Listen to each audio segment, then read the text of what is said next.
दोस्तों नमस्कार, मैं हूं केदारनाथ मिश्रा और आप देख रहे हैं एग्जाम कंकर्स चैनल। दोस्तों कैसे हैं आप लोग? ठीक ठाक है ना? दोस्तों जैसा कि आप लोग जानते हैं कि इस समय हम लोग मॉडर्न हिस्ट्री पढ़ रहे हैं और पिछली वीडियो में जो हमने टॉपिक शुरू किया था वह था ईस्ट इंडिया कंपनी एवं बंगाल, पंजाब और मैसूर राज्य। लेकिन पिछली वीडियो में हम लोगों ने केवल बंगाल और पंजाब राज्य के बारे में पढ़ा था।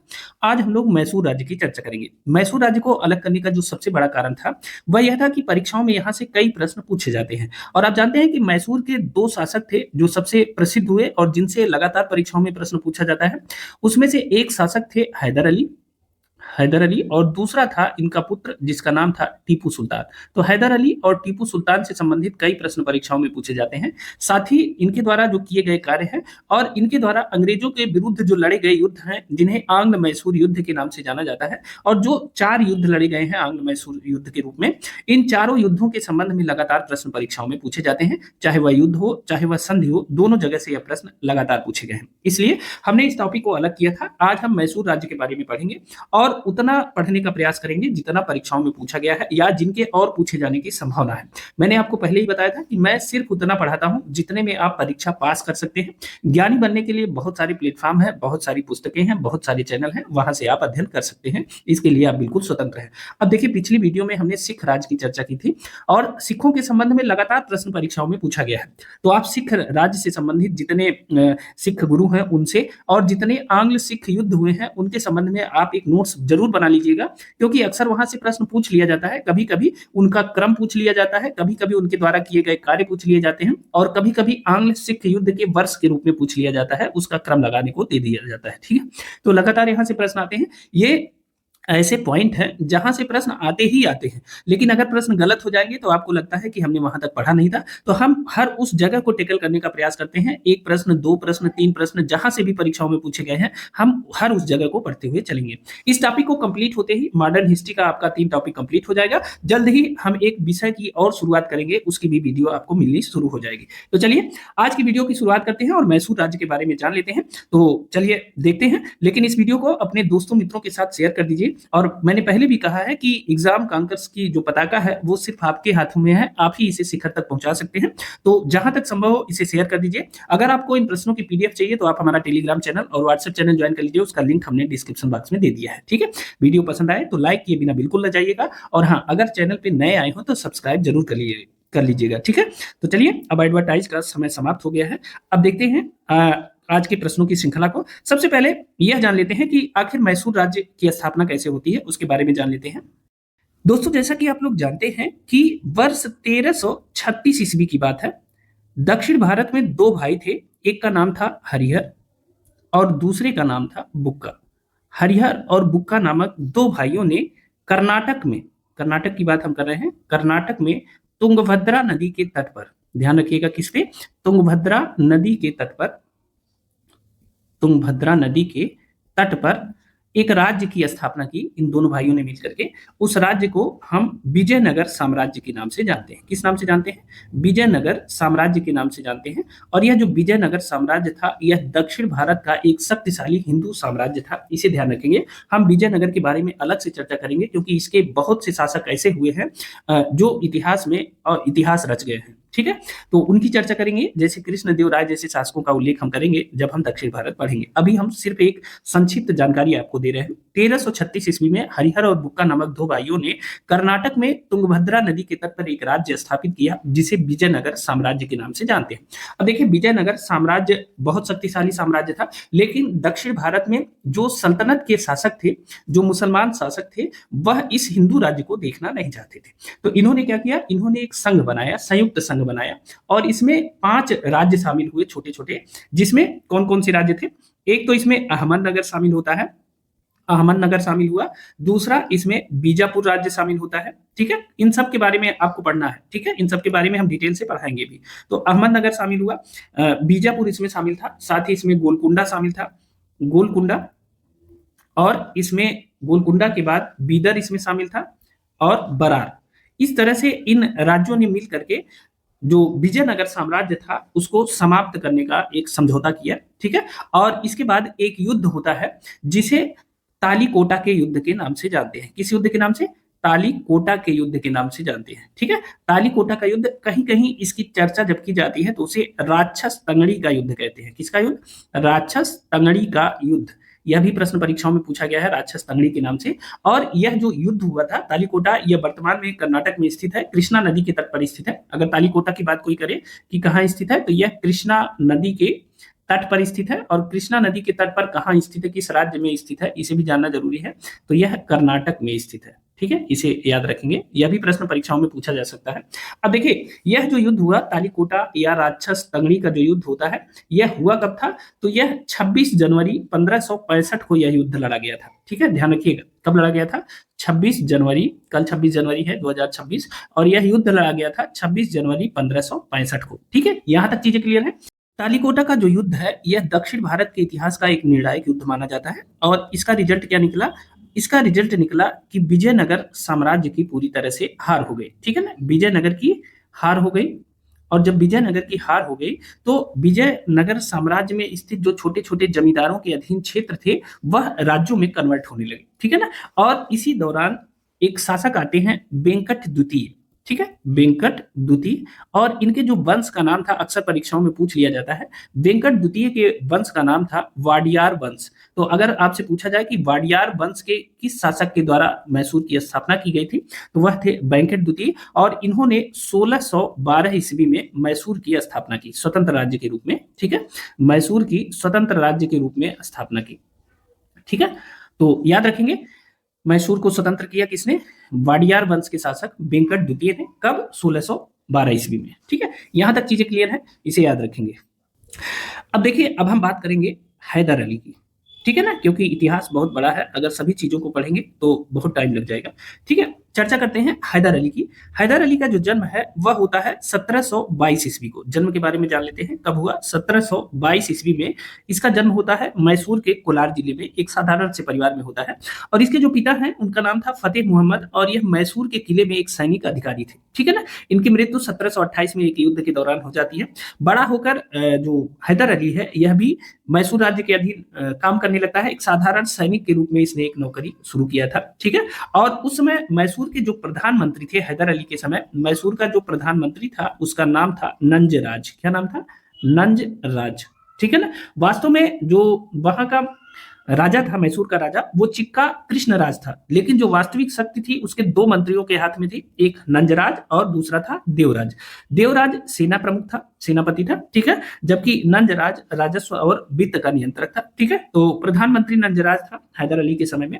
और उसने जो है हैदर अली की प्रतिभा से प्रभावित होकर उसे डिंडीगुल के किले का फौजदार नियुक्त कर दिया। ठीक है ना, अब देखिए, इसे डिंडीगुल किले का फौजदार नियुक्त किया किसने? नंजराज ने।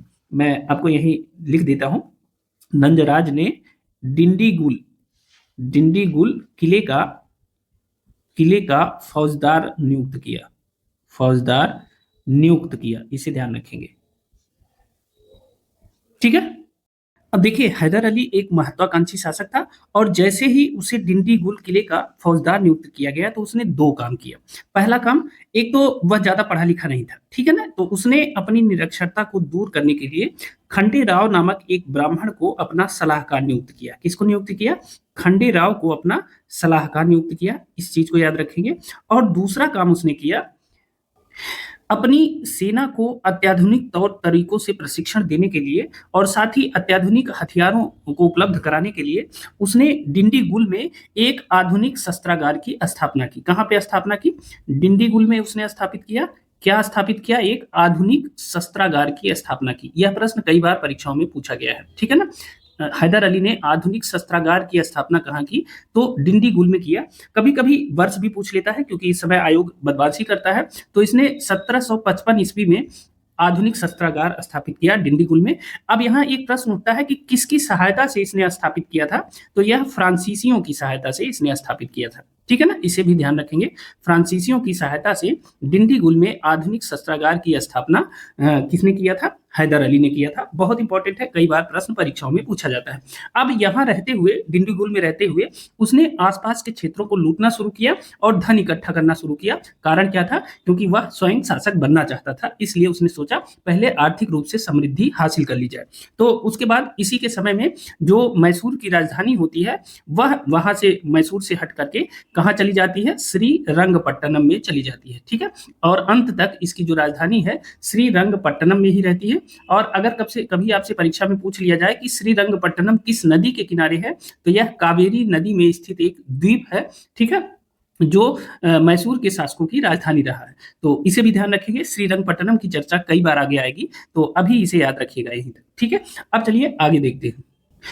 कालांतर में क्या होता है कि हैदर अली अपने सलाहकार खंडेराव के सहयोग से और जो मैसूर की राजमाता थी उनके समर्थन से, मैसूर की जो राजमाता थी उनके समर्थन से उसने क्या किया?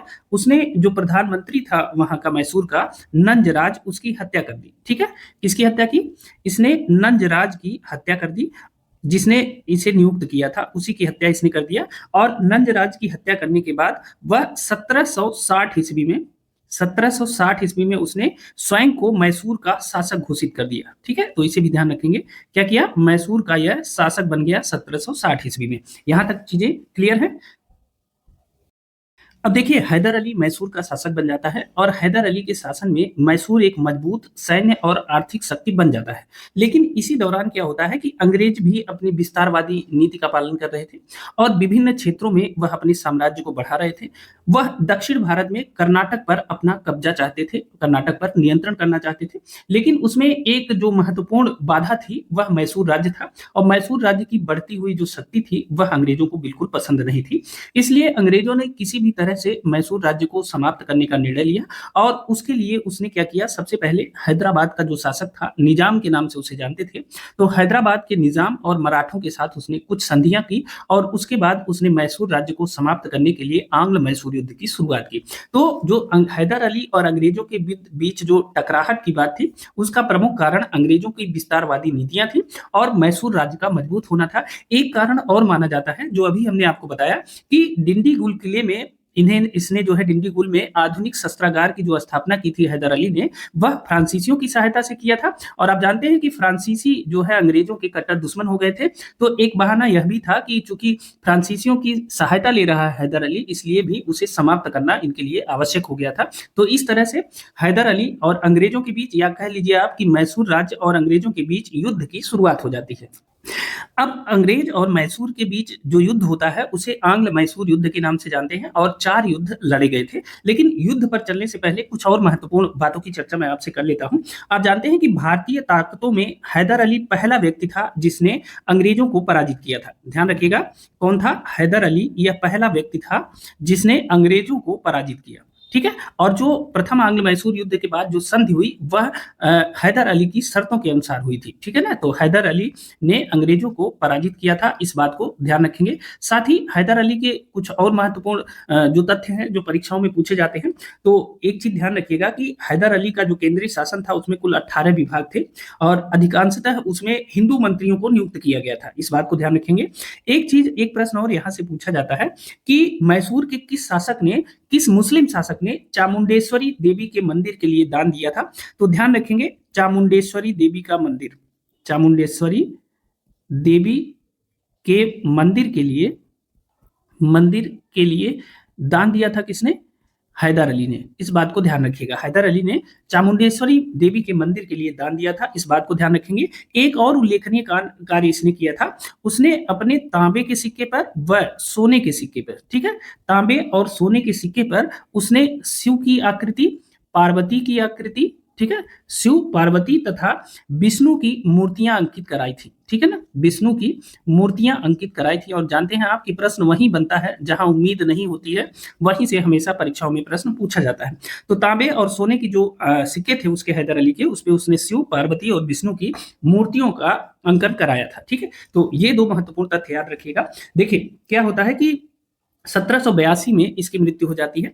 अगर हैदर अली की मृत्यु की बात करें तो इसकी मृत्यु होती है 1782 ईस्वी में। ठीक है ना, इसकी मृत्यु के बाद इसका बेटा शासक बनता है और उसका नाम होता है टीपू सुल्तान। ठीक है, इसके संबंध में भी चर्चा करते हैं, फिर युद्ध की बात करेंगे। टीपू सुल्तान, और इसका जो काल रहता है वह 1782 से 1799 ईस्वी रहता है। इसे याद रखिएगा, परीक्षाओं में इसका कालखंड जरूर पूछ लेता है। ठीक है, अब देखिए, जब हैदर अली की मृत्यु होती है तो टीपू उसका पुत्र था जो शासक बनता है, और टीपू ने 1787 में बादशाह की उपाधि धारण की। हैदर अली ने ऐसा नहीं किया था, लेकिन टीपू सुल्तान ने 1787 ईस्वी में किसकी उपाधि धारण की? बादशाह की उपाधि धारण की। ठीक है, इस तथ्य को ध्यान रखेंगे। अब देखिए, बादशाह की उपाधि धारण करने के पश्चात टीपू ने क्या किया कि वर्षों और महीनों के जो हिंदू नाम थे उन्हें अरबी नामों में कन्वर्ट कर दिया, और उसने आधुनिक कैलेंडर को लागू किया। साथ ही सिक्का ढलाई की जो नई तकनीक थी उसे अपनाया, और नाप तोल के आधुनिक पैमानों को उसने अपनाया। थॉमस मुनरो ने उनके इन कार्यों को देख करके एक स्टेटमेंट दिया, और वह स्टेटमेंट था, टीपू नई रीति चलाने वाली अशांत आत्मा है। क्या है? टीपू नई रीति चलाने वाली अशांत आत्मा है। अशांत आत्मा है। यह किसने कहा था? यह कहा था थॉमस मुनरो ने। ठीक है, इसे ध्यान रखेंगे, यह स्टेटमेंट है थॉमस मुनरो का, और जिसने टीपू सुल्तान के विषय में यह कहा था। ठीक है, यहां से चीजें याद रखेंगे। अब देखिए, इसका एक सबसे महत्वपूर्ण काम था। आप जानते हैं कि इसका जो शासनकाल है वह 1782 से 1799 ईस्वी है, लेकिन उसी समय फ्रांसीसी क्रांति होती है। ठीक है, क्या होती है? फ्रांसीसी क्रांति होती है, और फ्रांसीसी क्रांति का जो वर्ष है वह क्या है? 1789 ईस्वी में फ्रांसीसी क्रांति होती है। और यहाँ की इस क्रांति की जो प्रमुख टैग लाइन जिसे आप कह सकते हैं वह था स्वतंत्रता, समानता और बंधुत्व। ठीक है, स्वतंत्रता, समानता व बंधुत्व। ठीक है, यह फ्रांसीसी क्रांति की मूल टैग लाइन आप इसे कह सकते हैं। और फ्रांसीसी क्रांति के दौरान धीरे धीरे जगह जगह पर जैकोबिन क्लब की स्थापना की जाने लगी। किसकी स्थापना? जैकोबिन क्लब की स्थापना की जाने लगी। आप इसको जानते होंगे कि जैकोबिन क्लब जगह जगह स्थापित किया गया होगा, आपने सुना होगा, लेकिन मैं इसके बारे में आपको डिटेल से बता रहा हूं।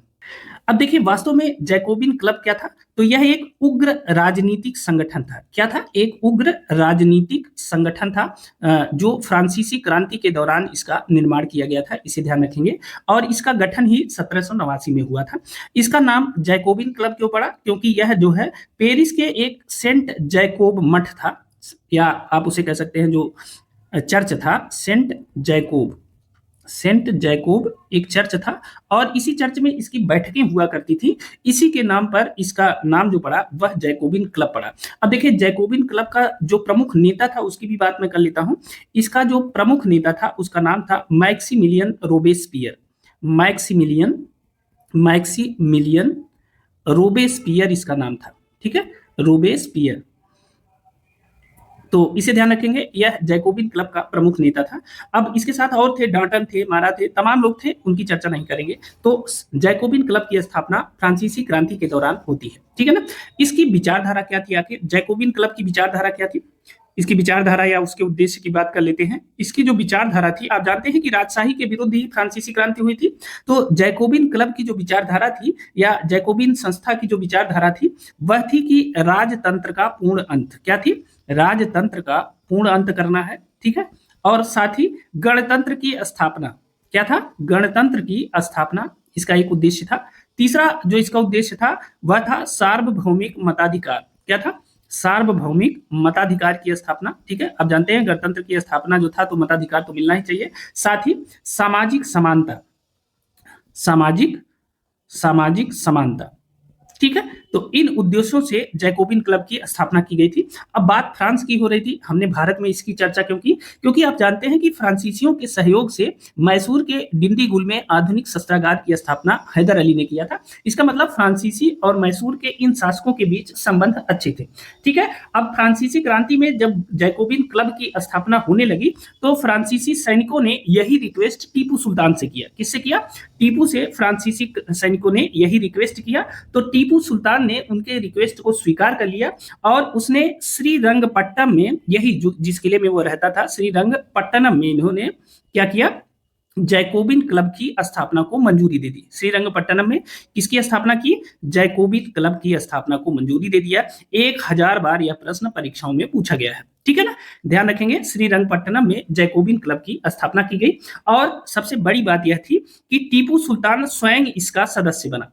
टीपू क्या हुआ, स्वयं इसका सदस्य बना, इस बात को भी ध्यान रखेंगे। जैकोबिन क्लब का सदस्य टीपू सुल्तान बन गया, ठीक है ना। और लगातार जब वह सदस्य बन गया तो उसने स्वयं को अपने को नागरिक टीपू कहना शुरू कर दिया, ठीक है, नागरिक टीपू कहना शुरू कर दिया, इस बात को भी याद रखेंगे। अब यहां से प्रश्न पूछा जाता है कि दक्षिण भारत के किस शासक ने जैकोबिन क्लब की स्थापना की थी और कहां पे जैकोबिन क्लब स्थापित किया गया था, इसके संबंध में लगातार प्रश्न परीक्षाओं में पूछा जाता है। अब देखिए, टीपू सुल्तान ने जैकोबिन क्लब की स्थापना के साथ साथ श्रीरंगपट्टनम में एक स्वतंत्रता का वृक्ष भी लगाया था। क्या लगाया था, स्वतंत्रता का वृक्ष, इसे ध्यान रखेंगे, स्वतंत्रता का वृक्ष लगाया था। कहा, श्रीरंगपट्टनम में लगाया था, इस बात को याद रखिएगा। यही प्रश्न लगातार परीक्षा में पूछा जाता है, किस शासक ने स्वतंत्रता का वृक्ष लगाया, तो वह लगाया था टीपू सुल्तान ने लगाया था, ठीक है। कहां पर लगाया था, तो श्रीरंगपट्टनम में टीपू सुल्तान ने एक स्वतंत्रता का वृक्ष लगाया था, ठीक है, एक चीज ध्यान रखेंगे। अब एक प्रश्न और यहां से बनता है कि किस शासक ने विभिन्न देशों में अपने दूत भेजे थे, ठीक है ना। तो उसका जवाब होता है टीपू सुल्तान। टीपू सुल्तान ने अरब में अपना दूत भेजा, अफगानिस्तान में इसने अपना दूत भेजा था, ठीक है, अरब में, अफगानिस्तान में अपना दूत भेजा, साथ ही इसने फ्रांस में अपना दूत भेजा था, तुर्की में अपना दूत भेजा था और कुस्तुनतुनिया में अपना दूत भेजा था। किस लिए भेजा था, वह जो है अंग्रेजों के विरुद्ध सुरक्षा चाहता था, ठीक है, इसलिए विभिन्न देशों से उसने अपने संबंध स्थापित किए, ठीक है। कुस्तुनतुनिया के साथ साथ उसने मॉरिशस में भी अपना दूत भेजा था। तो इस तरह से विभिन्न देशों में अपने दूत भेजे और यह प्रश्न परीक्षाओं में पूछा जाता है कि दक्षिण भारत के किस शासक ने विभिन्न देशों में अपने दूत भेजे थे, तो वह था टीपू सुल्तान। किसी भी परीक्षा में आप सम्मिलित होने जा रहे हो तो यह 3-4 प्रश्न यहाँ से सीधे सीधे पूछ लिए जाते हैं, ठीक है। इसने अपने राज्य में हिंदू जो मंत्री थे उन्हें भी उच्च पदों पर नियुक्त किया था और 2 हिंदू मंत्रियों का नाम बहुत चर्चा में रहता है। एक का नाम था पूरनिया, पूरनिया को नियुक्त किया था और दूसरा नाम कृष्ण राव। इन 2 हिंदू मंत्रियों की चर्चा होती है, तो हिंदू मंत्रियों को भी इसने उच्च पदों पर अपने यहाँ नियुक्त किया था। एक चीज और ध्यान रखिए, इसने फ्रांसीसी जल सेना के एक लेफ्टिनेंट थे जिसका नाम था रिपो, रिपो थे, ये फ्रांसीसी जल सेना के लेफ्टिनेंट थे, इसे अपनी सेवा में लिया, ठीक है ना। किसको, रिपो को अपनी सेवा में लिया। यह चूंकि फ्रांसीसी जल सेना का लेफ्टिनेंट था, इसका मतलब था कि टीपू ने नौसेना भी बनाई थी, तभी तो इसको लिया। तो टीपू ने नौसेना भी बनाई थी, इसे भी ध्यान रखिएगा। और कुछ वर्ष पूर्व अभी श्रृंगेरी से पत्र मिले हैं कुछ, और उसमें कुछ महत्वपूर्ण बिंदु उल्लिखित हैं। उसमें यह कहा गया है कि 1791 में मराठों ने यहाँ अटैक किया था, ठीक है, मराठों ने श्रृंगेरी के किले पे अटैक किया था। तो श्रृंगेरी के जो मंदिर का भाग है उसे टूट गया था, 1791 में मराठों ने अटैक किया था। और मराठों के आक्रमण के दौरान, ठीक है, मराठों के आक्रमण के दौरान श्रृंगेरी के मंदिर का एक भाग टूट गया था। किसका, श्रृंगेरी के मंदिर का एक भाग जो है, मंदिर का एक भाग टूट गया था, ठीक है ना। तो जब श्रृंगेरी के मंदिर का एक भाग टूट गया तो वहां के मुख्य पुरोहित ने टीपू से मंदिर की मरम्मत के लिए सहयोग मांगा था। तो उसने क्या किया, टीपू सुल्तान ने शारदा देवी की मूर्ति की स्थापना के लिए धन दिया था। यह प्रश्न बहुत बार परीक्षा में पूछा गया है, ठीक है। शारदा देवी की मूर्ति की स्थापना के लिए, मूर्ति की स्थापना के लिए इसने धन दिया था। किसने, टीपू सुल्तान ने दिया था। अब देखिए, यहां 2 चीजों में अंतर करिएगा। श्रृंगेरी के शारदा देवी की मूर्ति की स्थापना के लिए धन किसने दिया था, टीपू सुल्तान ने दिया था। लेकिन ऊपर हमने बताया था कि मैसूर की चामुंडेश्वरी देवी के मंदिर के लिए दान किसने दिया था, वह हैदर अली ने दिया था। दोनों चीजों को याद रखिएगा अलग अलग, और ये जो है इनकी धार्मिक सहिष्णुता का उदाहरण है, इसलिए इसकी चर्चा की जाती है। और परीक्षाओं में कई बार पूछा गया है किस मुस्लिम शासक ने शारदा देवी की मूर्ति की स्थापना के लिए धन दिया था, तो वह है टीपू सुल्तान। आप कहीं भी पीवाई की के देख लेंगे तो यह प्रश्न आपको मिल जाएगा, ठीक है। तो यह हो गई मुख्य बातें टीपू सुल्तान और हैदर अली के संबंध में। यहां से प्रश्न पूछे जाते हैं लगातार। अब आते हैं आंग्ल मैसूर युद्ध की चर्चा कर लेते हैं, ठीक है ना। अब आंग्ल मैसूर युद्ध, हमने आपको पहले बताया कि आंग्ल मैसूर युद्ध की जो शुरुआत है वह क्यों थी, क्योंकि अंग्रेजों की विस्तारवादी नीति थी और अंग्रेज जो है कर्नाटक पे कब्जा करना चाहते थे और उसमें मुख्य रोड़ा जो था वह मैसूर राज्य था। इसीलिए अंग्रेजों ने जो है मैसूर राज्य को समाप्त करने का निर्णय लिया। तो उसी के क्रम में आंग्ल मैसूर युद्ध की शुरुआत हो जाती है। आप सिर्फ इतना ध्यान रखेंगे, आंग्ल मैसूर युद्ध, कुल 4 आंग्ल मैसूर युद्ध लड़े गए हैं, ठीक है ना, कुल 4। अब हम प्रथम आंग्ल मैसूर युद्ध की चर्चा करते हैं। सबसे पहले प्रथम आंग्ल मैसूर युद्ध की बात करेंगे। प्रथम आंग्ल मैसूर युद्ध, ठीक है, लगातार प्रश्न यहाँ से परीक्षाओं में पूछा जाता है कि पहला आंग्ल मैसूर युद्ध जो हुआ था उसका काल क्या था। तो इसका काल था 1767 ईस्वी से लेकर के 1769 ईस्वी तक। ठीक है, 1767 से 1769 ईस्वी तक प्रथम आंग्ल मैसूर युद्ध लड़ा गया था, इसे याद रखिएगा। अब देखिए, केवल पहला आंग्ल मैसूर युद्ध ऐसा था जो अंग्रेज हारे थे। ठीक है, मतलब यह मैसूर के शासक जो हैदर अली थे उन्होंने पहला जो आंग्ल मैसूर युद्ध था उसको जीता था। और इसके बाद के जो 3 आंग्ल मैसूर युद्ध होते हैं उसका विजेता कौन रहता है? वह रहते हैं अंग्रेज। और अंत में चौथे आंग्ल मैसूर युद्ध के बाद वो क्या करते हैं कि मैसूर राज्य का विभाजन कर देते हैं अंग्रेज, चूंकि टीपू सुल्तान मार दिया जाता है तो इस तरह से मैसूर राज्य का समापन हो जाता है, फिर छोटे छोटे टुकड़ों में उसे बांट दिया जाता है।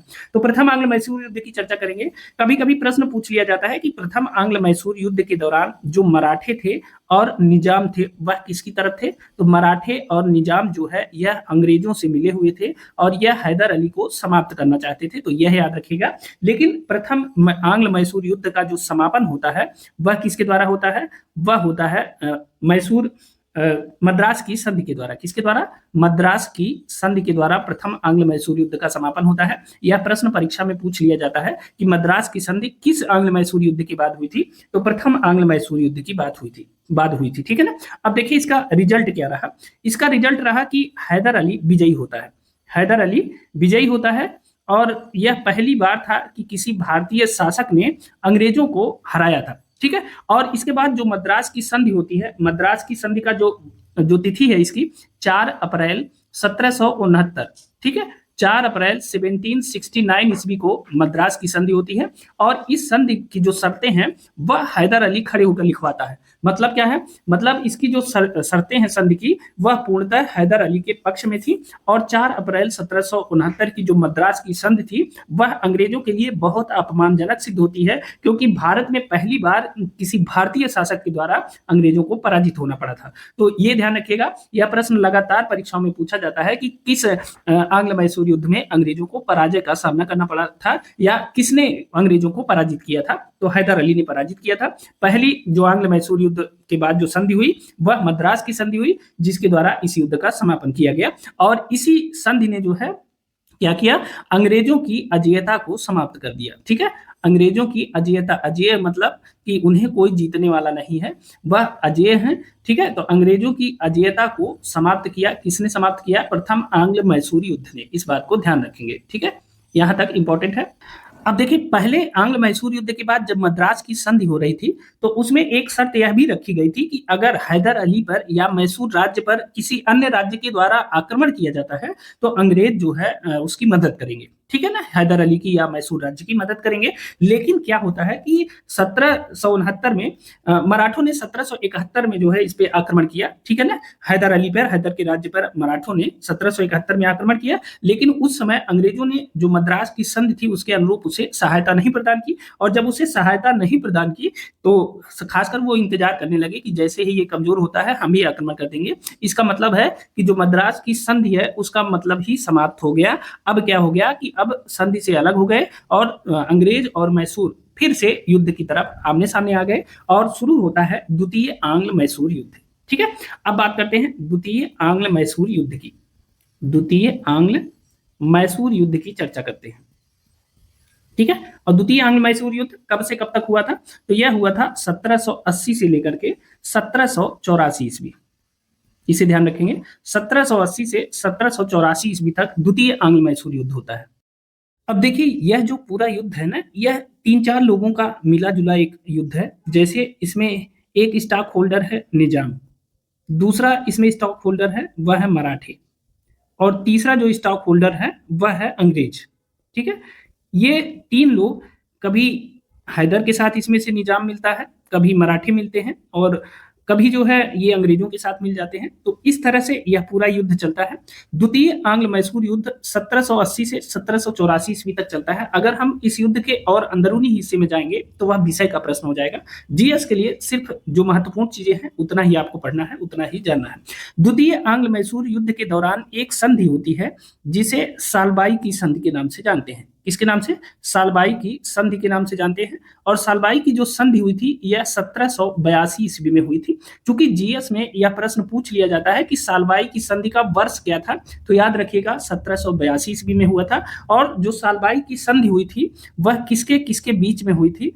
तो यह अंग्रेजों व मराठों के बीच में हुई थी। ठीक है ना, अंग्रेजों व मराठों के बीच में हुई थी। पहले क्या था कि मराठे हैदर अली का साथ देने के लिए तैयार थे, लेकिन जैसे ही उनके साथ अंग्रेजों ने सालबाई की संधि किया तो वैसे ही वह हैदर अली के साथ अलग हो गए, हैदर अली से। ठीक है ना, तो इस तरह से आप सालबाई की संधि याद रखिएगा, कई बार मिलान करने को प्रश्न यहाँ से पूछ लिया जाता है। अब देखिए, जब द्वितीय आंग्ल मैसूर युद्ध हो रहा था उसी दौरान एक युद्ध होता है जो बहुत चर्चा में रहता है। उस युद्ध का नाम था पोर्टो नोवा युद्ध। कौन सा युद्ध होता है?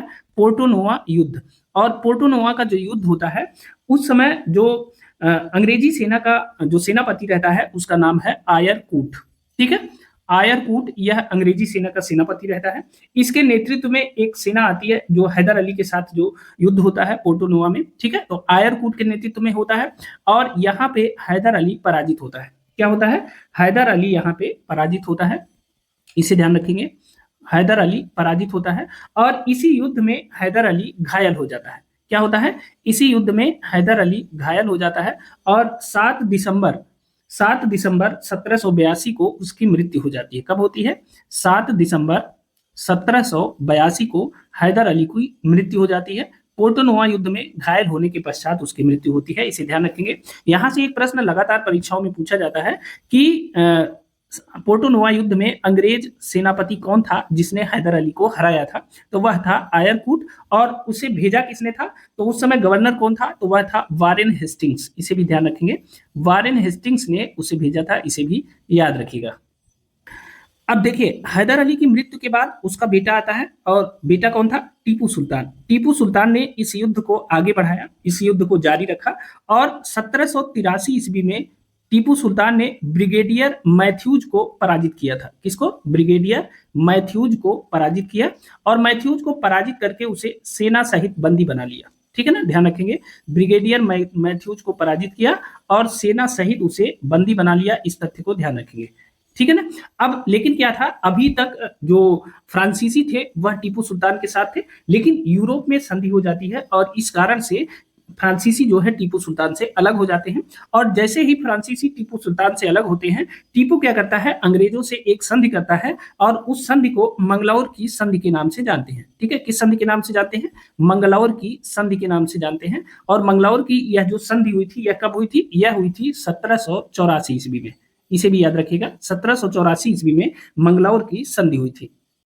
अब देखिए, मंगलौर की जो संधि होती है इसमें अंग्रेजों की तरफ से लॉर्ड मैकार्टनी रहते हैं। कौन रहते हैं? Lord McCartney. और लॉर्ड मैकार्टनी। और मैसूर की तरफ से टीपू रहते हैं। ठीक है, तो टीपू और लॉर्ड मैकार्टनी के बीच मंगलौर की संधि होती है और इस संधि के द्वारा क्या होता है? दोनों पक्ष एक दूसरे के जीते हुए प्रदेश लौटा देते हैं और जिन सैनिकों को बंदी बनाया गया था उन्हें भी एक दूसरे को लौटा दिया जाता है। ठीक है, हालांकि वारेन हेस्टिंग्स ने इसका बहुत विरोध किया था। ठीक है, वारेन हेस्टिंग्स, वह जैसे ही इस संधि के बारे में सुनता है वह बहुत क्रोधित हो जाता है और वह मैकार्टनी पर चिल्लाते हुए कहता है कि वह कैसा आदमी है और वह जो है बंगाल को कर्नाटक को वह खो देगा।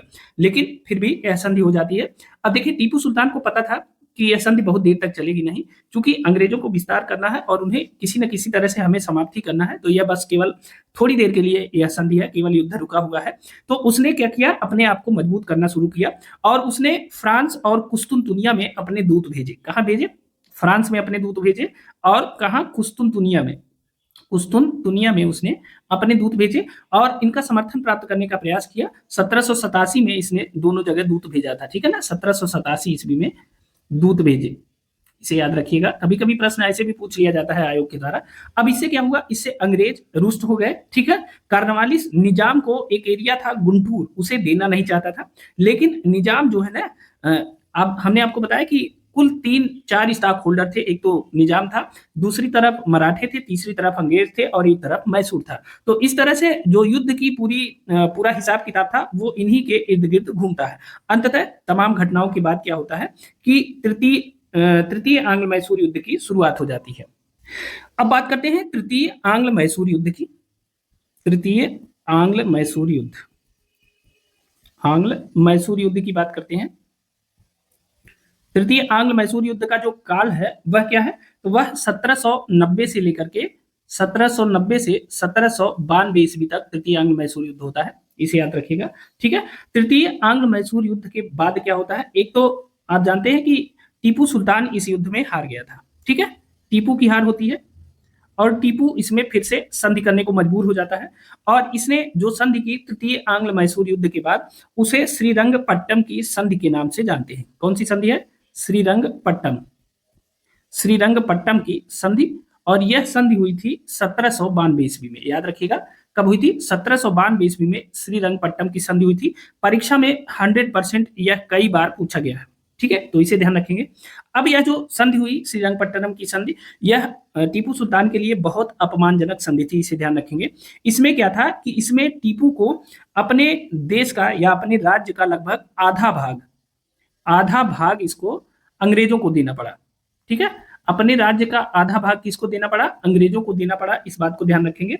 और इसमें टीपू सुल्तान को 3 करोड़ रुपए की युद्ध क्षति भी देनी पड़ी। ठीक है, 3 करोड़ रुपए की युद्ध क्षति, मतलब आपके कारण यह युद्ध हुआ है तो जो नुकसान हुआ है उसका 3 करोड़ रुपया टीपू सुल्तान को देना पड़ा। ठीक है, और इसके बदले में जब उसके पास पैसा नहीं था 3 करोड़ रुपए, तो उसके 2 पुत्रों को कार्नवालिस के पास बंधक के रूप में रखा गया। किसके पास, कार्नवालिस, कार्नवालिस के पास जो है उसके 2 पुत्रों को बंधक के रूप में रखा गया। 2 पुत्रों को किसके रूप में, बंधक के रूप में रखा गया कि जब तुम 3 करोड़ रुपया दे दोगे तो यह अपने दोनों पुत्रों को ले जाना। अब आप सोच रहे होंगे कि यह बीच में कार्नवालिस कहां से आ गया, तो आप जानते हैं कि 1786 से लेकर के 1793 ईस्वी तक भारत का गवर्नर जनरल कौन रहता है, कार्नवालिस, और यह मुख्य सेनापति भी रहता है 1786 से 1793 तक। अगले चैप्टर में हम जब भारत के गवर्नर जनरल और वायसराय की चर्चा करेंगे तो इसके बारे में बहुत डिटेल से हम आपको बताएंगे। तो 1786 से 1793 इसका काल रहता है। यहां से एक प्रश्न पूछा जाता है कि जब तृतीय आंग्ल मैसूर युद्ध होता है, तृतीय आंग्ल मैसूर युद्ध होता है, तो उस समय भारत का गवर्नर जनरल कौन रहता है, तो वह रहता है कार्नवालिस। अब कार्नवालिस के समय में तृतीय आंग्ल मैसूर युद्ध होता है और उसमें मैसूर की हार होती है, बुरी हार होती है और आधा भाग अंग्रेजों को मिल जाता है। 2 पुत्र जो बंधक बनाए गए थे कार्नवालिस के द्वारा 3 करोड़ रुपया टीपू सुल्तान के न दिए जाने के एवज में, इन 2 पुत्रों का नाम कभी कभी परीक्षाओं में पूछा गया है। ठीक है ना, तो टीपू के जो 2 पुत्र बंधक बनाए गए थे उनमें से एक पुत्र का नाम था अब्दुल खालिक। क्या नाम था, अब्दुल खालिक नाम था। ठीक है, और इसकी जो उम्र थी, अब्दुल खालिक की जो उम्र थी वह शायद 10 वर्ष के आसपास थी। ठीक है, और जो दूसरा पुत्र था उसका टीपू सुल्तान का, पहले देखिए अब्दुल खालिक की जो उम्र थी वो कितनी थी, 10 वर्ष थी, और जो दूसरा पुत्र था उसका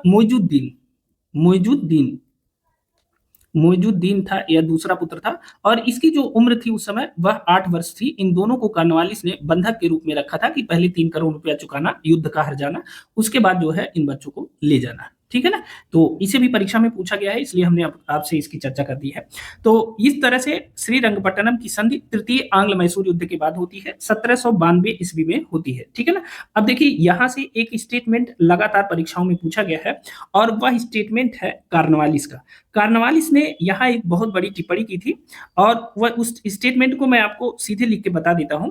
उसने कहा था कि हमने अपने मित्रों को अधिक भयानक बनाए बिना ही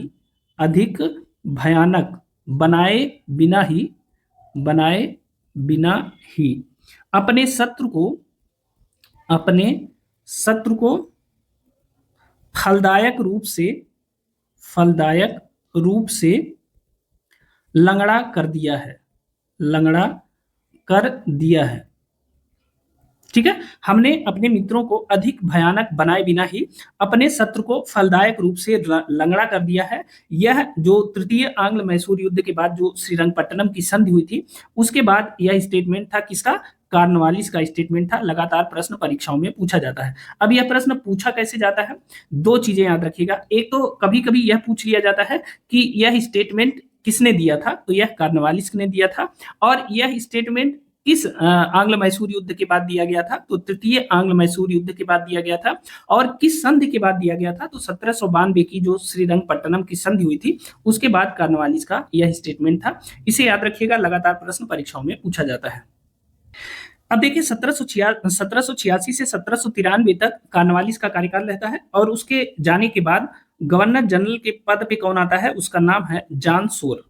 ठीक है, जॉन सोर जो है यह गवर्नर जनरल बनता है कॉर्नवालिस के बाद। लेकिन उसने क्या किया? उसने मैसूर से कोई युद्ध की चर्चा नहीं की और उसने जिस नीति को अपनाया उसे कहते हैं अहस्तक्षेप की नीति। ठीक है, अहस्तक्षेप की नीति का मतलब क्या है कि तुम अपने काम से काम रखो, हम अपने काम से काम रखते हैं। तो उसने मैसूर को डिस्टर्ब नहीं किया और इसीलिए भारत में जॉन सोर को अहस्तक्षेप की नीति का जन्मदाता कहा जाता है। ठीक है, इसे ध्यान रखेंगे। जॉन सोर को क्या कहा जाता है? अहस्तक्षेप की नीति का जन्मदाता कहा जाता है और यह प्रश्न लगातार परीक्षाओं में पूछा गया है। ठीक है ना। आगे चलकर जॉन लॉरेंस भी आता है जो अफगानिस्तान के प्रति अहस्तक्षेप की नीति अपनाता है। कौन? जॉन लॉरेंस आएगा आगे चल करके। और उसने क्या किया था? उसने यही नीति अफगानिस्तान के प्रति जो है अपनाया था। अफगानिस्तान के प्रति यही हस्तक्षेप की नीति अपनाता है जॉन लॉरेंस। तो अभी आप याद रखिएगा कि भारत में हस्तक्षेप की नीति का जन्मदाता किसे कहा जाता है? जॉन सोर को कहा जाता है। लेकिन जॉन सोर के कार्यकाल के बाद जो है 1799 ईस्वी आता है और 1700 वास्तव में जो जॉन सोर का कार्यकाल था 1793 से 1798 ईस्वी। ठीक है, यह जॉन सोर का कार्यकाल था। तो इस दौरान मैसूर से कोई युद्ध नहीं हुआ क्योंकि इसने जो है नॉन इंटरवेंशन पॉलिसी को अपनाया था, अहस्तक्षेप की नीति को अपनाया था। इसे ध्यान रखेंगे। ठीक है ना। लेकिन अब 1798 में एक नया गवर्नर जनरल आता है जिसका नाम है वेलेजली। ठीक है, वेलेजली। और वेलेजली का जो काल है वह 1798 से लेकर के 1805 ईस्वी तक इसका काल रहता है। ठीक है, तो 1798 से 1805 तक किसका काल रहता है? वेलेजली का रहता है। जब गवर्नर जनरल पढ़ाएंगे तो इसके बारे में डिटेल से चर्चा करेंगे आपसे। और आप जानते हैं कि जो सहायक संधि की शुरुआत है वह किसके द्वारा की गई थी? वेलेजली के द्वारा सहायक संधि की शुरुआत की गई थी। ठीक है ना, सहायक संधि की शुरुआत किसके द्वारा की गई थी? वेलेजली के द्वारा की गई थी। ठीक है, इस तथ्य को ध्यान रखेंगे। अब जैसे ही वेलेजली गवर्नर जनरल बनता है तो उसने सीधे 1798 में उसने हैदराबाद के निजाम के साथ पहली सहायक संधि की थी। उसकी चर्चा हम आगे करेंगे। ठीक है, अब इसने क्या किया कि 1799 ईस्वी में इसने टीपू के पास सहायक संधि का एक प्रस्ताव भेजा। किसके पास? 1799 ईस्वी में किसके? टीपू सुल्तान के पास इसने प्रस्ताव भेजा। किसका प्रस्ताव भेजा? सहायक संधि का प्रस्ताव भेजा। किसने भेजा? तो लॉर्ड वेलेजली ने भेजा था। इसे ध्यान रखेंगे। ठीक है, अब जब टीपू ने क्या किया कि आपको पता ही है कि टीपू ने सहायक संधि को सीधे अस्वीकार कर दिया और जैसे ही उसने अस्वीकार किया तो इसी कारण से 1799 ईस्वी में ही वेलेजली ने युद्ध की घोषणा कर दी। ठीक है, और उसके बाद जो है शुरू होता है चतुर्थ आंग्ल मैसूर युद्ध। कौन सा? चतुर्थ आंग्ल मैसूर युद्ध की शुरुआत हो जाती है। ठीक है, चतुर्थ आंग्ल मैसूर युद्ध कब होती है? तो 1799 ईस्वी में। बहुत इंपॉर्टेंट है, ध्यान रखेंगे, लगातार प्रश्न परीक्षाओं में पूछा जाता है। अब देखिए ध्यान से कुछ बिंदुओं को देखिएगा। चतुर्थ आंग्ल मैसूर युद्ध की शुरुआत होती है और इसमें मैसूर जो राज्य है इस पर चारों तरफ से आक्रमण शुरू हो जाता है। मैसूर पर पूरब से जो आक्रमण करने वाले सेनापति थे पूरब की तरफ से, वह था जनरल हैरिस था। जनरल हैरिस, यह मैं केवल आपको अतिरिक्त जानकारी दे रहा हूँ। जनरल हैरिस और कर्नल वेलेजली। ठीक है, इन्होंने कहां से आक्रमण किया था? पूरब की तरफ से आक्रमण किया था मैसूर पर। ठीक है, जबकि पश्चिम से अगर बात करेंगे तो जनरल स्टुअर्ट ने, किसने? स्टुअर्ट ने इस पर आक्रमण किया था। मैं सिर्फ पूरब और पश्चिम इसलिए बता रहा हूं कि सिर्फ इतना याद रखिए कि जनरल हैरिस, वेलेजली और स्टुअर्ट ने मिल करके मैसूर राज्य पर आक्रमण किया। अंत में टीपू सुल्तान हार गया और लड़ता हुआ वह कहाँ मारा गया? श्रीरंगपट्टनम के किले के गेट पे, श्रीरंगपट्टनम किले के गेट पर वह मारा गया या वीर गति को प्राप्त हुआ। ठीक है, इसे ध्यान रखेंगे। अब देखिए मैंने इसको इसलिए लिखा है क्योंकि परीक्षाओं में कभी-कभी यह पूछ लेता है कि जो टीपू सुल्तान को मारा गया या वह शहीद हुआ तो कहाँ? तो श्रीरंगपट्टनम किले के गेट पर लड़ता हुआ वह मारा गया चतुर्थ आंग्ल मैसूर युद्ध के दौरान। ठीक है, तो इस तरह से अंग्रेजों ने क्या किया कि टीपू सुल्तान को समाप्त किया, उसके बाद उसके सभी परिवार के सदस्यों को बंदी बना लिया और उसके राज्य को बांट लिया गया तमाम हिस्सों में। साथ ही मैसूर का जो राज्य था वह वाडियार वंश, जिसकी स्थापना हमने आपको शुरू में बताया था कि जो संस्थापक थे वाडियार वंश के, जो शासक थे उनका नाम था वेंकट द्वितीय। तो वाडियार वंश के एक शासक को उसने जो है अंग्रेजों ने यहाँ की सत्ता सौंप दी, ठीक है ना। और 2 वर्षीय बालक था, उसका नाम था कृष्णा राज, जिसे इसने राजा बना दिया और अपने संरक्षण में ले लिया। वो खाली देखने के लिए ऐसा था। और बाकी जो इसके परिवार के सदस्य थे टीपू सुल्तान के, उन सबको पेंशन दे दिया गया और धीरे धीरे ये सब चीजें हो जाती हैं। अब इसके बाद एक स्टेटमेंट आता है और वह आता है कि अब पूरब का राज्य हमारे कदमों में है। अब पूरब का राज्य हमारे कदमों में है, हमारे कदमों में है, यह स्टेटमेंट आता है। और यह स्टेटमेंट किसका है? लगातार प्रश्न परीक्षाओं में पूछा गया है। यह बेलेजली का स्टेटमेंट है, ठीक है। लॉर्ड बेलेजली का स्टेटमेंट है। जब चतुर्थ आंग्ल मैसूर युद्ध समाप्त हो जाता है, मैसूर राज्य का पतन हो जाता है, तो उसके बाद बेलेजली ने दंभ भरे स्वर में कहा कि अब पूरब का राज्य हमारे कदमों में है। इसे याद रखिएगा, बहुत इंपॉर्टेंट है। अब चलिए कुछ चीजों को मैं तेजी से समराइज करा देता हूं ताकि आपको चीजें याद रहें। बात करेंगे प्रथम आंग्ल मैसूर युद्ध की। प्रथम आंग्ल मैसूर युद्ध यह कब से कब तक हुआ था? प्रथम आंग्ल मैसूर युद्ध यह हुआ था 1767 से लेकर के 1769 ईस्वी तक। इंपॉर्टेंट है। इसके बाद कौन सी संधि हुई थी? तो इसे याद रखिएगा, प्रथम आंग्ल मैसूर के बाद जो संधि हुई थी उसे कहते हैं मद्रास की संधि। और मद्रास की संधि कब हुई थी? तो यह हुई थी 4 अप्रैल 1769 को, ठीक है ना, 1769 को। और इसका जो परिणाम था वह था अंग्रेजों की हार और हैदर अली की विजय। हैदर अली की विजय और अंग्रेजों की हार। अब देखिए, इसको इसलिए लिखना जरूरी है क्योंकि यह परीक्षाओं में पूछ लिया जाता है। विजय, अंग्रेजों की हार, इसे लिख देते हैं, अंग्रेजों की हार। इसे ध्यान रखेंगे, अलग से पूछ लिया जाता है। फिर दूसरा जो युद्ध हुआ था द्वितीय आंग्ल मैसूर युद्ध, ठीक है। द्वितीय आंग्ल मैसूर युद्ध कब हुआ था? लगातार यहां से प्रश्न आते हैं, इसलिए मैं इसको लेकर लगातार चर्चा कर रहा हूं।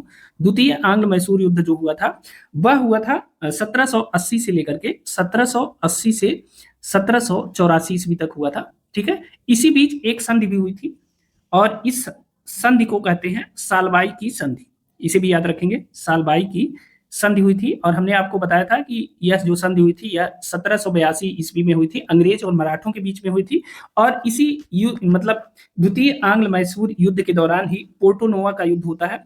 पोर्टो नोवा का युद्ध होता है, ये मैं आपको रिवीजन करा रहा हूं। पोर्टो नोवा का युद्ध होता है और इसमें जो अंग्रेज सेनापति रहता है उसका नाम है आयर कूट, ठीक है। और इसने हैदर अली को पराजित किया। हैदर अली को इसने पराजित किया। हैदर अली पराजित हुए और इसी में घायल हो गई और इसी दौरान इनकी मृत्यु हो जाती है। 1782 ईस्वी में इनकी मृत्यु हो जाती है, इसे ध्यान रखेंगे। इसके बाद टीपू सुल्तान का समय आता है। तृतीय आंग्ल मैसूर युद्ध कब होता है? तृतीय आंग्ल मैसूर युद्ध की बात करते हैं।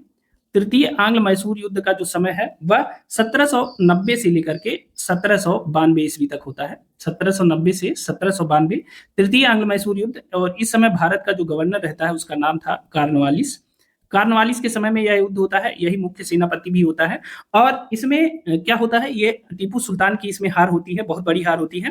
तृतीय आंग्ल मैसूर युद्ध के बाद जो सबसे बड़ा परिवर्तन होता है वह देखिए, अच्छा लेकिन हमने तृतीय आंग्ल मैसूर युद्ध के पहले द्वितीय आंग्ल मैसूर के दौरान जो एक संधि हुई थी जिसे मंगलौर की संधि कहते हैं, इसे याद रखिएगा, मंगलौर की संधि। यह पूछ लिया जाता है किस युद्ध के बाद कौन सी संधि हुई थी, मिलान करने को आ जाता है। मंगलौर की संधि हुई थी 1784 ईस्वी में, ठीक है, ध्यान रखिएगा, यह मिलान करने को आता है, इसलिए मैं इसे दोहरा रहा हूं। 1784 ईस्वी में द्वितीय आंग्ल मैसूर युद्ध के बाद मंगलौर की संधि हुई थी। फिर तृतीय आंग्ल मैसूर युद्ध के बाद मैंने आपको बताया मैसूर को आधा राज्य देना पड़ता है, अपने बच्चों को टीपू सुल्तान को बंधक के रूप में देना पड़ता है, 3 करोड़ रुपए की युद्ध क्षति लगती है, ठीक है। तो एक तो मैसूर का आधा राज्य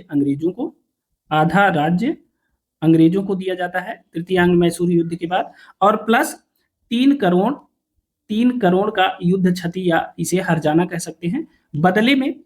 बदले में टीपू के 2 पुत्र बंधक, टीपू के 2 पुत्र, हमने आपको दोनों का नाम भी बताया, 2 पुत्र बंधक रख दिए जाते हैं कार्नवालिस के बाद। और इसी के बाद जो है टीपू सुल्तान क्या कहता है, इसी के बाद कार्नवालिस का वह स्टेटमेंट आता है कि हमने अपने शत्रु को लंगड़ा कर दिया है, मतलब हमने अपने मित्रों को अधिक मजबूत बनाए बिना ही अपने शत्रु को लंगड़ा कर दिया है। शत्रु को लंगड़ा कर दिया। अब पूरा स्टेटमेंट आप लिख दीजिएगा, ठीक है ना। अब इसके बाद आता है जान-शोर का काल। जान-शोर के काल में मैंने आपको बताया कि भारत में यह अहस्तक्षेप की नीति का जन्मदाता है, ठीक है। किसका? अहस्तक्षेप की नीति का जन्मदाता किसे माना जाता है? यह माना जाता है जान-शोर को, इसे याद रखेंगे। फिर आते हैं चतुर्थ आंग्ल मैसूर युद्ध की तरफ। चतुर्थ आंग्ल मैसूर युद्ध की बात करते हैं।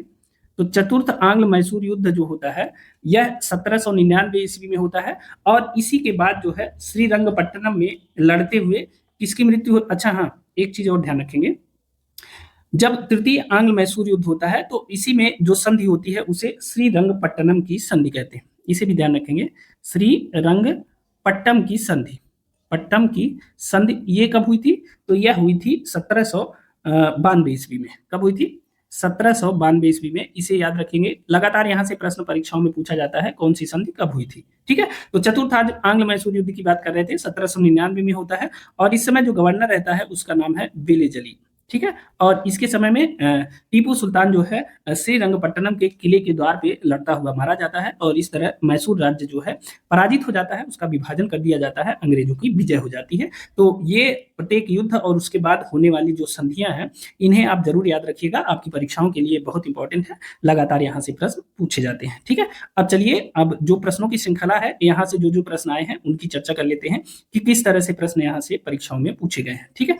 तो सबसे पहले बात करेंगे कि जो पहला प्रश्न है, देखिए, प्रथम आंग्ल मैसूर युद्ध 1767 से 69 ईस्वी में कौन विजयी हुआ? अब तो बहुत आसान है आपके लिए बताना कि इसमें हैदर अली की विजय हुई थी, बी ऑप्शन सही है, और अंग्रेज पराजित हुए थे, ठीक है।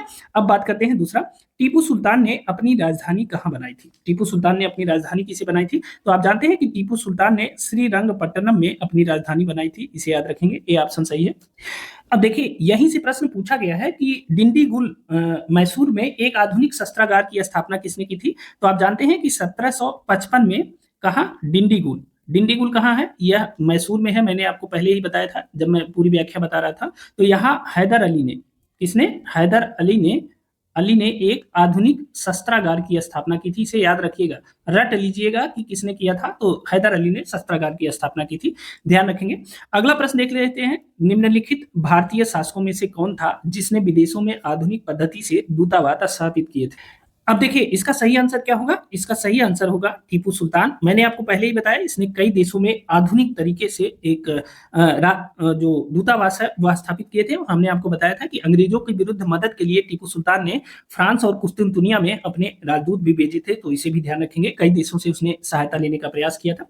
अच्छा, एक प्रश्न और पूछा जाता है कि टीपू सुल्तान ने ब्रिटिश सेना को कब हराया था? ठीक है ना, टीपू सुल्तान ने, क्या कभी टीपू सुल्तान ने ब्रिटिश सेना को हराया था? आपको पता है कि नहीं? टीपू सुल्तान ने ब्रिटिश सेना को हराया था, एक प्रश्न पूछा जाता है। तो आप जानते हैं कि टीपू सुल्तान ने जो है अपने पिता हैदर अली के साथ लड़ते हुए 1780 ईस्वी में एक युद्ध हुआ था जिसे पोल्लीलूर का युद्ध कहते हैं। यह प्रश्न पूछा गया है परीक्षाओं में, कौन सा युद्ध था? पोल्लीलूर का युद्ध था। और इस युद्ध में टीपू सुल्तान ने अंग्रेजी सेना की सेनापति, जो उस समय जिसके हाथ में कमान थी उसका नाम था कर्नल बेली को पराजित किया था। बेली को क्या किया था? पराजित किया था, इसे ध्यान रखेंगे, पराजित किया था। किसने पराजित किया था? टीपू सुल्तान ने। तो टीपू सुल्तान ने ब्रिटिश सेना को क्या कभी हराया था? तो हाँ, 1780 ईस्वी में वह हैदर अली के साथ लड़ते हुए, चूंकि सेना की कमान टीपू के हाथ में थी इसलिए टीपू का नाम आगे बढ़ाया जाता है। टीपू ने पोलीलूर के युद्ध में कर्नल बेली को पराजित किया था। तो इस तरह से कहा जाता है कि इसने ब्रिटिश सेना को पराजित किया था, ठीक है। अगला देख लेते हैं, 21वां प्रश्न है, अंग्रेजों ने श्रीरंगपट्टनम की संधि किसके साथ की थी? अंग्रेजों ने श्रीरंगपट्टनम की संधि किसके साथ की थी? तो इसका सही आंसर क्या होगा? तो देखिए, इसका सही आंसर है टीपू सुल्तान के साथ, ठीक है। अब अगर आपसे यह प्रश्न पूछा जाए कि किस युद्ध के बाद, किस आंग्ल मैसूर युद्ध के बाद श्रीरंगपट्टनम की संधि हुई थी, तो आप जानते हैं कि तृतीय आंग्ल मैसूर युद्ध के बाद, तृतीय आंग्ल मैसूर युद्ध के बाद जो है श्रीरंगपट्टनम की संधि हुई थी और यह कब हुई थी? 1792 ईस्वी में हुई थी, इसे ध्यान रखेंगे।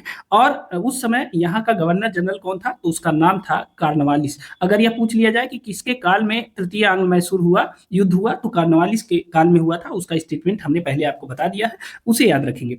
अगला देख लेते हैं। अगला प्रश्न है, निम्नलिखित में से कौन एक सुमेलित है? आपको यह बताना है। देखिए, पहला आंग्ल मैसूर युद्ध, आपको यह बताना है कौन सुमेलित है, ठीक है, ध्यान रखेंगे।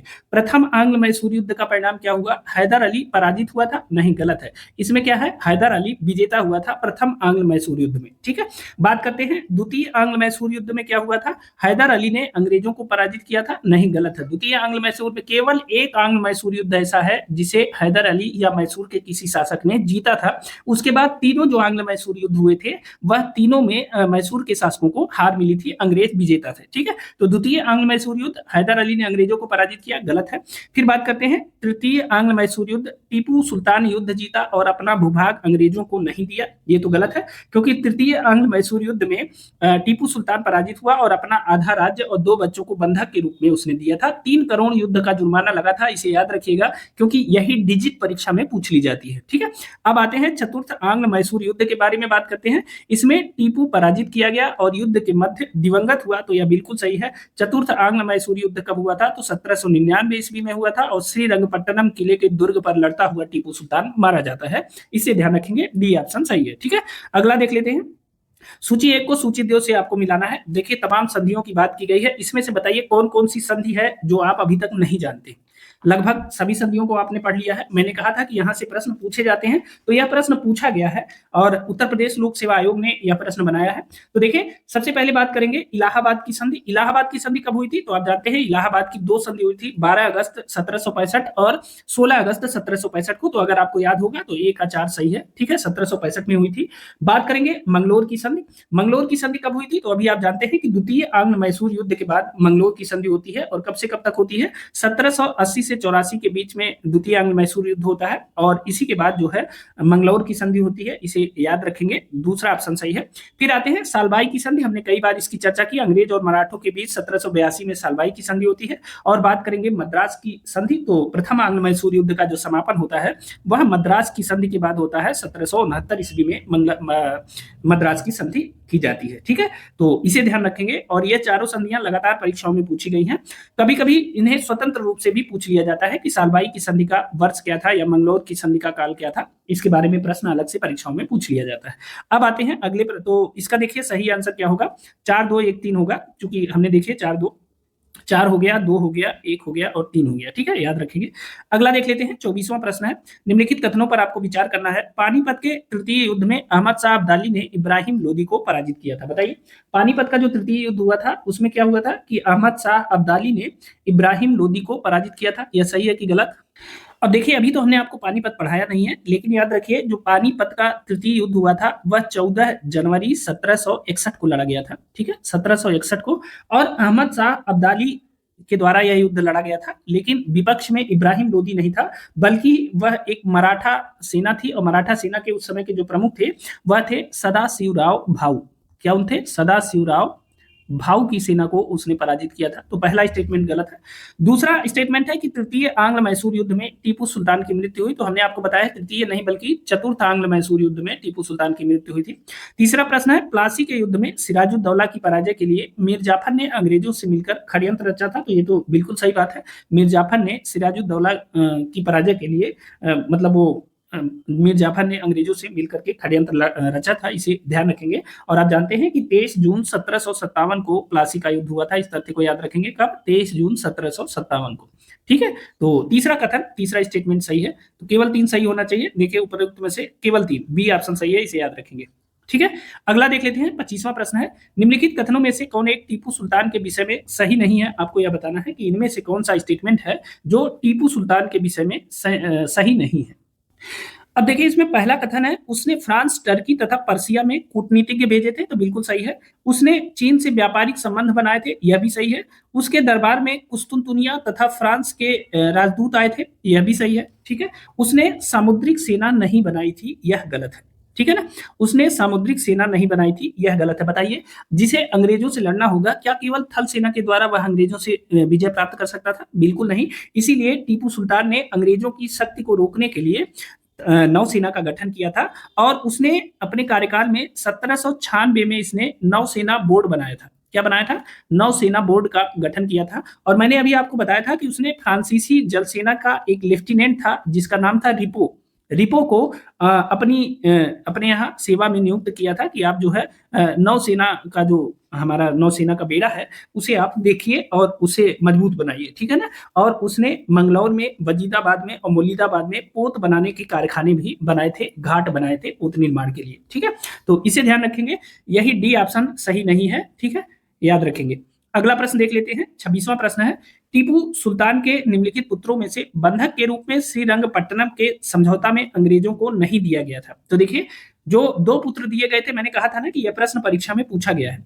तो दो पुत्र दिए गए थे, एक दिया गया था अब्दुल खालिक को और दूसरा दिया गया था मोइजुद्दीन को, ठीक है ना। सी ऑप्शन गलत है, फतेह हैदर को नहीं दिया गया था, ठीक है। तो यही सी ऑप्शन सही होगा कि इसे श्रीरंगपट्टनम के समझौते में अंग्रेजों को नहीं दिया गया था। ये समझौता भी याद रखिएगा कि किस समझौते के तहत टीपू सुल्तान को अपने दो पुत्रों को बंधक के रूप में देना पड़ा। तो वह तृतीय आंग्ल मैसूर युद्ध के बाद जो श्रीरंगपट्टनम की संधि होती है उसी के तहत उसे देना पड़ा, इसे याद रखेंगे।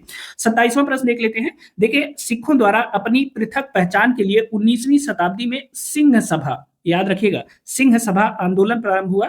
प्रथम सिंह सभा का प्रारंभ कहां से हुआ था? तो यह सिख राज्य से संबंधित प्रश्न है, ध्यान रखेंगे। सिंह सभा, याद रखिएगा, सिखों द्वारा अपनी पृथक पहचान के लिए 19वीं शताब्दी में सिंह सभा आंदोलन प्रारंभ किया गया। एक प्रश्न आपका तैयार हो गया कि सिंह सभा का आंदोलन किसके द्वारा प्रारंभ किया गया? तो सिखों के द्वारा।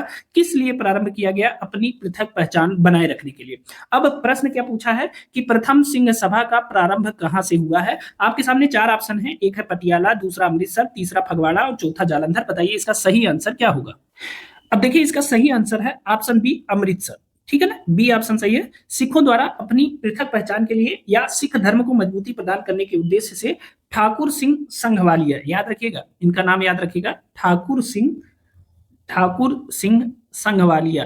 देखिए, ये प्रश्न बहुत नया है और अभी लोक सेवा आयोग द्वारा इसे पूछा गया है, इसलिए मैं इस प्रश्न को आपके समक्ष लेकर आया हूं। ठाकुर सिंह संघवालिया और ज्ञानी ज्ञान सिंह, प्लस किसके द्वारा? ज्ञानी ज्ञान सिंह, इनके द्वारा जो है 1873 में, इस तथ्य को याद रखेंगे, 19वीं शताब्दी की बात किया जा रहा है ना, तो 1873 ईस्वी में अमृतसर में सिंह सभा की स्थापना होती है। तो सिंह सभा की स्थापना कहाँ होती है? इसकी स्थापना होती है अमृतसर में, इसकी स्थापना की जाती है। और इसके बाद जो है इसका जो उद्देश्य था वो क्या था? सिख धर्म का प्रचार करना, उसके प्राचीन गौरव को बहाल करना, इसके साथ ही ऐतिहासिक और धार्मिक पुस्तकों को लिखना और उसे वितरित करना, ये सारे इसके उद्देश्य थे। तो सिंह सभा की जो स्थापना की गई 1873 में की गई, ठाकुर सिंह संघवालिया और ज्ञानी ज्ञान सिंह के द्वारा अमृतसर में इसे स्थापित किया गया था। बहुत इंपॉर्टेंट है, पूछा जाएगा प्रश्न। अभी नया प्रश्न उत्तर प्रदेश लोक सेवा आयोग ने बनाया है, इसलिए इसे याद रखिएगा, ठीक है।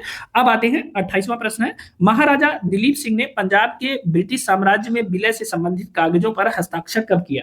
अब देखिए, ऐसे प्रश्न जब लोक सेवा आयोग पूछता है तो इसका मतलब है कि वह आपसे सही उत्तर नहीं जानना चाहता, क्योंकि इतिहास इतना बड़ा है, कितनी तिथियों को कोई याद रखेगा, लेकिन फिर भी आपको बताना तो होगा ही। महाराजा दलीप सिंह ने पंजाब के ब्रिटिश साम्राज्य में विलय से संबंधित कागजों पर हस्ताक्षर कब किया था? आपके समक्ष ऑप्शन है 19 मार्च 1849, ऑप्शन बी है 27 मार्च 1849, ऑप्शन सी है 29 मार्च 1849, ऑप्शन डी है 30 मार्च 1849। बताइए इसका सही आंसर क्या होगा? अब देखिए, इसका सही आंसर क्या होगा? ऑप्शन सी, 29 मार्च 1849 को महाराजा दिलीप सिंह ने पंजाब के ब्रिटिश साम्राज्य में विलय से संबंधित कागजों पर हस्ताक्षर कर दिया और इस तरह डलहौजी ने पंजाब को ब्रिटिश साम्राज्य में मिला लिया और दलीप सिंह को इंग्लैंड भेज दिया गया, सिख सेना को पूरी तरह से भंग कर दिया गया और सारी चीजें समाप्त कर दी गई, ठीक है। तो 29 मार्च 1849 की तिथि याद रखिएगा। हाल की परीक्षाओं में यही तिथि पूछ ली गई है, इसीलिए मैंने इस प्रश्न का जिक्र किया है आपसे। 29 मार्च 1849 को महाराजा दिलीप दलीप सिंह ने पंजाब के ब्रिटिश साम्राज्य में विलय पत्र पर हस्ताक्षर किया था। ठीक है, अब आते हैं आज के 29वें और आखिरी प्रश्न पर। बिहार के शासक राजा राम नारायण का दमन करने के लिए क्लाइव व मीर जाफर ने किसकी अध्यक्षता में एक सेना भेजी थी? ध्यान रखेंगे, अगर शासक राजा राम नारायण की बात की जा रही है तो यह बिहार के शासक थे और इनका दमन करने के लिए क्लाइव ने और मीर जाफर ने एक सेना भेजी थी। आपको बताना है किसकी अध्यक्षता में उस सेना को भेजा गया था। ऑप्शन है मेजर कूट, ऑप्शन बी है वाटसन, देखिए ये वाटसन है, ऑप्शन सी है हार्वेल और ऑप्शन डी है मेजर ड्रेक। बताइए इसका सही आंसर क्या होगा? अब देखिए, राजा राम नारायण बिहार में एक हिंदू शासक थे और इनको समाप्त करने के लिए, ठीक है, इनका दमन करने के लिए मीर जाफर और क्लाइव ने मेजर कूट की अध्यक्षता में एक सेना भेजी थी। ठीक है ना, मेजर कूट से आशय क्या है? मेजर आयर कूट। ठीक है, मेजर आयर कूट की अध्यक्षता में एक सेना भेजी थी इनके दमन के लिए। यह भी प्रश्न अभी लेटेस्ट है और आयोग द्वारा यह प्रश्न पूछा गया है, इसे भी ध्यान रखेंगे, यह प्रश्न दोबारा पूछा जा सकता है। ठीक है, तो ये थे बंगाल, पंजाब और मैसूर राज्य के जो तीनों राज्यों के बारे में हमने टॉपिक लिया था, उसमें मैसूर राज्य के बारे में विशेषकर हमने आज अध्ययन किया है। तो ये महत्वपूर्ण प्रश्न थे और ये महत्वपूर्ण जो है जो उसके फैक्ट थे उसकी चर्चा हमने की। और आप जानते हैं कि आपकी परीक्षाओं में यहाँ से प्रश्न पूछे जाएंगे, आपको दोबारा बंगाल, पंजाब और मैसूर राज्य पढ़ने की जरूरत नहीं है। जितना जीएस में पूछा जाता है लगभग उतनी चीजें हम लोगों ने अभी तक पढ़ लिया है। ठीक है, तो वीडियो पसंद आई हो तो लाइक जरूर करिएगा, अपने अनुभव हमें कमेंट करके जरूर बताइएगा, क्योंकि आपका कमेंट ही हमारी एनर्जी है और जिस हिसाब से आपके कमेंट रहते हैं हम उस हिसाब से अपने जो पढ़ाने का तरीका है उसमें परिवर्तन करते हैं। ठीक है, तो अभी के लिए इतना ही। इस वीडियो को अपने दोस्तों मित्रों तक जरूर पहुंचा दीजिएगा। साथ ही अगर आपको इन तथ्यों की पीडीएफ चाहिए तो आपको कुछ नहीं करना है, सिर्फ टेलीग्राम चैनल को ज्वाइन कर लेना है और वहां बिल्कुल निःशुल्क यह पीडीएफ उपलब्ध रहेगी। अब आप सोच रहे होंगे टेलीग्राम चैनल का लिंक कहाँ है, तो वह डिस्क्रिप्शन बॉक्स में मैंने दे दिया है, वहां से जाके आप टेलीग्राम चैनल ज्वाइन कर लीजिए और सीधे इस पीडीएफ को एज इट इज डाउनलोड कर सकते हैं। वीडियो पसंद आई हो तो लाइक जरूर करिएगा और चैनल पे अगर अभी नए आए हो तो सब्सक्राइब जरूर करिएगा। अभी के लिए इतना ही, जल्द मिलते हैं, तब तक के लिए स्वस्थ रहिए, मस्त रहिए, अपना और अपनों का ख्याल रखिए, मेहनत से पढ़ाई करते रहिए। बहुत बहुत धन्यवाद।